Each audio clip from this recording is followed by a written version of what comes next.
had a little bit of an art block for about 6 to 8 weeks and I just wasn't drawing. So last month I decided to challenge myself and complete an entire sketchbook in the month of October.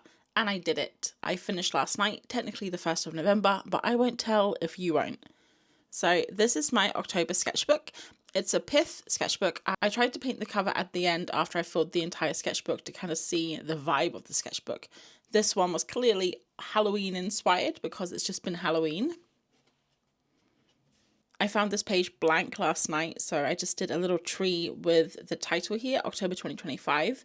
And I don't have the number of the sketchbook, but I think I'm up to about 74 or 75 at this point. I need to recount them. The first page begins with some experimentation. I was trying to basically do an entire palette for this month, a palette of materials, textures, and colors. And I just used that for the month. This page is basically me looking at a lot of different materials to pare down the colors that I wanted. And that final palette is at the end of the book, which we'll see later. Then basically I kind of wanted to have half the book be autumn inspired and half the book to be spooky inspired. So I started off with some very autumny mushrooms. I don't normally draw a lot of mushrooms, but this was a nice little warm up because, like I said, I hadn't been drawing for about 6 to 8 weeks. Really, I'd only been drawing for live streams and drawing sessions, and I hadn't been drawing for myself. I think I did this during a live stream. We tried to do the same scene in warm colors and cool colors from my color palette, and at this point I was starting to feel like at the start of the month I was basically feeling not bad about my art, but just very rusty, like I hadn't drawn in so long. So the next day after the live stream, just because I really wasn't happy with that image, I decided to draw it again with a little bit of planning. So I planned out the thumbnails, the little bear, even the house, which I think is so cute, and then I did this sketch here, which is a lot more polished, but it still doesn't feel like me. Like this here feels more like me, even though it's so messy. I really like it when there's a good balance between unplanned and planned, where it's not one or the other. So finding that balance is the tricky part. I was still feeling a bit uncertain about my trees, so I did some little practice stylizing them with some autumny colors, and I really loved these birch trees here. They're so simple with the stripy trunks. And this is probably one of my favorite spreads in the whole book. I took those birch trees and kind of the idea of the cabin in the woods, but I made it really, really simple with these huge birch trees, this little house down here, and I tried to keep the color palette a little bit more cohesive. And then the next day I did almost like a close-up of what was in the trees. So there's this little deer here looking out. And I really want to make this into a print. So I might do that when my shop opens next year. And during this month, I also did quite a bit of drawing sessions. So I think this one was Odd Orange's free session, which was objects, vintage objects, I think. There's a lot of kind of cool shapes here with these crocodile animal spoons. I really love this lantern. And I was really getting into using the tempera sticks and my black cast woodless pencil, which I absolutely love. This was like a flat lay of several different objects. These guys were painted on live stream, Pedro and Pepe with mixed media. I really love drawing foxes this time of year. I think they're very autumny and wintry. This was in my last video, I think, the plein air video. So you may have seen this. These 3 pages here, I definitely had a struggle with these plein air painting. But look, we're going to leave that behind. We're going to leave that behind and move on to nicer things. Like this little bunny. I think I drew this bunny on stream with her pet rock. It's Genevieve and her pet rock, which I can't remember the name of now. This is the one from stream. And then this one I drew the next day, like the next morning, just to fill in the page. I think she's really cute. And these are some doodles of my cat Digby. He's kind of like my character. I've been drawing him since maybe 2020, maybe even earlier than that. I try and draw him like once a year if I can. I actually really love this. It's a bit of a redesign, but normally I draw him with this kind of cheek that juts out like this, but this one's a little bit more simplified and I kind of like this. I wanted to do a Halloween animation because I've been trying to get into Moho animation, which is like a 2D animation software. So I wanted to do something a little bit derpy because Digby is derpy. and also Halloweeny. So I was thinking of Hamlet, where he's holding the skull. So I did that with Digby as a pumpkin, and then he has a spork in his hand because that's the only instrument he could find to carve his pumpkin. And I actually made that into an animation, which I popped on my Instagram feed on Halloween.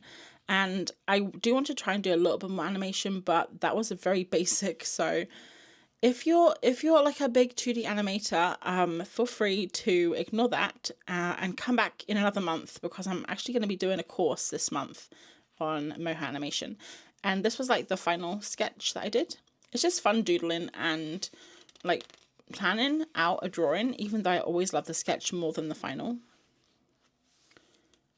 Back to my trees obsession, trying different things. This was with an oil pen, and then I used like a very translucent ink here for the leaves. And some more tree practice that we did on stream.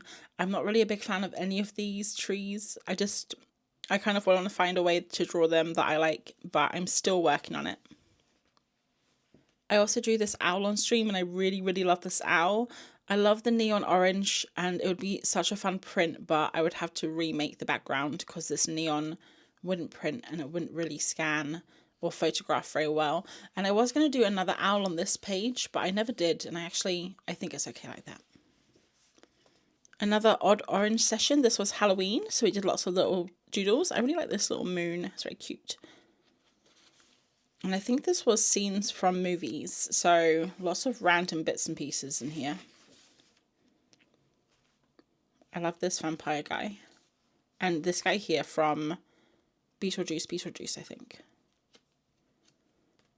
This spread was also in another video for the dough and drawing pencils. And I really like this witch. I think this witch was quite popular too in the comments. So if you commented that you liked the witch, thank you very much. It was nice reading all of those. So here we have some trick-or-treaters. This is Benji dressed as a spider, Muriel dressed as a mummy, and Sadie dressed as a pirate. I think Sadie turned out so cute. And on that same night, we did Gertie and Boo.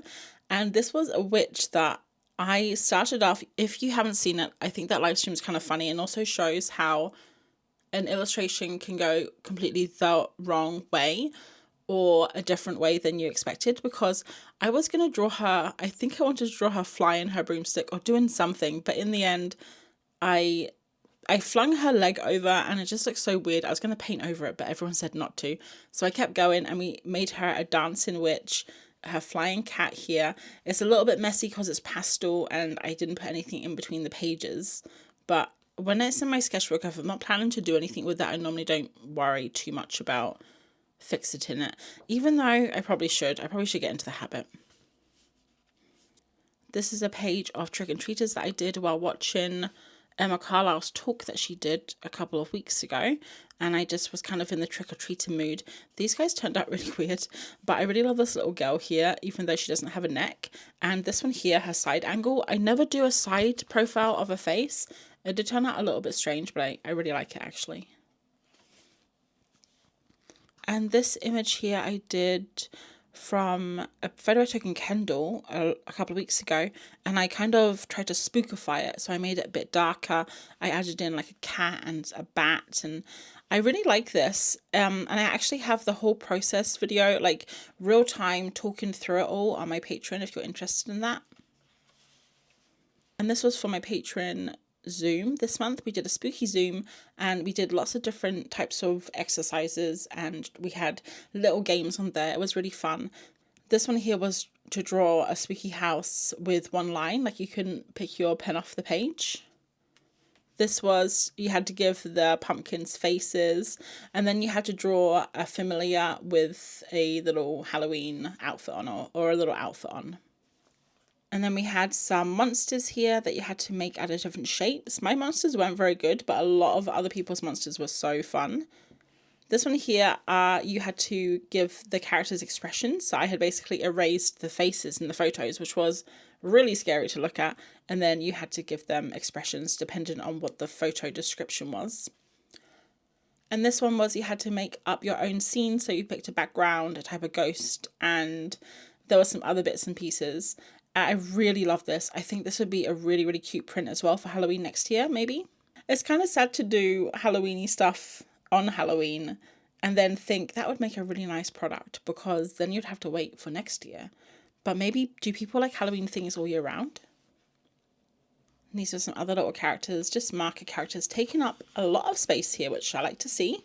And the next page is stuck together. This page was kind of just like a filler page. I was just trying to fill up some space quickly because I was getting to the end of the sketchbook here and I was running out of days. So these were some ghosts. This is little girl and her ghost friends. Nothing special. It's literally just a doodle. And this page is from my last live stream where I celebrated getting to 70k followers on Instagram. So I wanted to make a little drawing. So we doodled what it was going to be. I just know I wanted it to be a witch. So we had a human witch here, which I actually really love this drawing, even though it's a bit stiff. But we decided to do a cat witch in the end, leaning over a cauldron. And this is the final, which I think turned out so well. That was one of my longest streams I've done. It was about 3 hours long because I just really wanted to get it finished. And I think it turned out so good. We did run out of page because, you know, Instagram posts are taller than they are longer, I think. So we carried on to this page here and I stitched them together in Photoshop, and then I fixed it up in Procreate and I popped it on Instagram. So I'll pop the final up here so you can kind of see the difference. And we're getting on to the last couple of pages now. So these were just some doodles. I had a little art chat with my friend Artie yesterday, and I was just going through Pinterest looking for kind of Halloween-y vibes because it was November, so I didn't want to do complete Halloween. So I did these two doodles, this girl in a house, kind of like Alice in Wonderland, and this guy with a truck, like a house truck. I did him in the truck. There was no one in the photo, so I'm actually proud of myself because normally when there's a reference photo, I don't normally put people in there, but I'm trying to get better at that. And this one here is almost a complete made up image. I did get this lighthouse kind of a reference of it, but I made up the rocks, the waves, the little boat here, and this tiny little dot is the man swimming for shore because his boat's capsizing, which is a bit dark. Seagulls flying, and I really love this page. The only thing I'm not a big fan of is the pink in the rocks here, although now I'm looking at it again, it's okay. And maybe this light needs to be a different color because it's quite vibrant, but I think this is kind of like a really fun page. So not Halloween-y, I just wanted to do something different, but the next page is Halloween-y and it's probably my favorite page of the whole sketchbook. It's this girl here. I love her so much. I did a little doodle. I'll show you the last page. So this is what I was talking to you about, the final color palette that I picked together. And then I did this doodle of the girl here. I just wanted to do one last trick and treater, like a big up close of a face. So I drew her here and she has a little sign that says trick or treat coming out the top there. And I just really love the colors, her expression, the top of her like little pumpkin basket that she has. It just looks so cute. I just love it. So that's my favorite page in the book, I think. That one, and then the deer one at the start. This one here. So those were my two favorite pages. What was your favorite page? So October was full of color and textures, but next month I'm going to get rid of all of the mixed media and I'm just going to focus on drawing with a single pencil. So make sure you're subscribed if you don't want to miss that video. And that was my October sketchbook. I hope that you enjoyed the little flip through and seeing what I drew. Let me know what you drew last month and what you're planning to draw this month. And that's all from me. Have a lovely rest of your week and I'll catch you on the next one. Thanks for watching. Bye.